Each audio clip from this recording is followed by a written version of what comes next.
ಎಲ್ಲರಿಗೂ ನಮಸ್ಕಾರ. ನಾನು ನಿಮ್ಮ ಕಾನೂನು ಕನ್ನಡತಿ. 5 ರೀತಿಯ ಪ್ರಮುಖ ಕಾನೂನಿನ ಈ ಅಧಿಕಾರಗಳನ್ನು ಪ್ರತಿಯೊಬ್ಬ ಭಾರತೀಯ ಮಹಿಳೆಯರಿಗೂ ತಿಳಿದಿರಲೇಬೇಕು. ಅವು ಯಾವುವು ಅಂತ ಹೇಳಬೇಕಾದ್ರೆ, ಮೊಟ್ಟ ಮೊದಲನೆಯದಾಗಿ ಸಂಜೆ 6 ಗಂಟೆಯ ನಂತರ ಮತ್ತು ಬೆಳಗ್ಗೆ 6 ಗಂಟೆಯ ಮೊದಲು ಯಾವುದೇ ಮಹಿಳೆಗೆ ಬಂಧಿಸುವಂತಿಲ್ಲ. ಒಂದು ವೇಳೆ ಬಂಧಿಸಬೇಕಾದರೆ ಅದು ತುರ್ತು ಪರಿಸ್ಥಿತಿ ಆಗಿರಬೇಕು. ಎರಡನೆಯದಾಗಿ, ಯಾವುದೇ ಒಬ್ಬ ಮಹಿಳೆಗೂ ಸಹ ಬಂಧಿಸಬೇಕಾದರೆ ಮಹಿಳಾ ಪೊಲೀಸ್ ಅಧಿಕಾರಿಯೇ ಬಂಧಿಸಬೇಕು.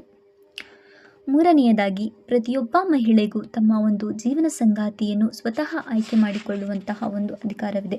ತಾನು ಇಷ್ಟಪಡುವಂತಹ ಒಂದು ಯಾವುದೇ ವರವನ್ನು ತಾನು ಆಯ್ಕೆ ಮಾಡಿಕೊಳ್ಳಬಹುದಾಗಿದೆ.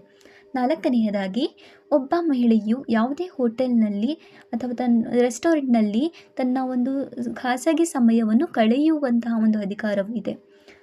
ಅತ್ಯಂತ ಪ್ರಮುಖ ಅಧಿಕಾರ, ಯಾವುದೇ ಒಂದು ಗರ್ಭವತಿಯಾದಂತಹ ಮಹಿಳೆಯು ತನ್ನ ಹೆರಿಗೆಯ ಸಂದರ್ಭದಲ್ಲಿ ತಾನು ಕೆಲಸ ಮಾಡುವ ಕಚೇರಿ ಅಥವಾ ಸ್ಥಳದಲ್ಲಿ 26 ವಾರಗಳ ಮೆಟರ್ನಿಟಿ ರಿಲೀಫ್ ಪಡೆಯಬಹುದು. ಇದಕ್ಕೆ ಯಾರೂ ಸಹ ನಿರಾಕರಿಸುವಂತಿಲ್ಲ ಮತ್ತು ಅವರ ಸಂಬಳವನ್ನು ಸಹ ನೀಡಬೇಕಾಗುತ್ತದೆ.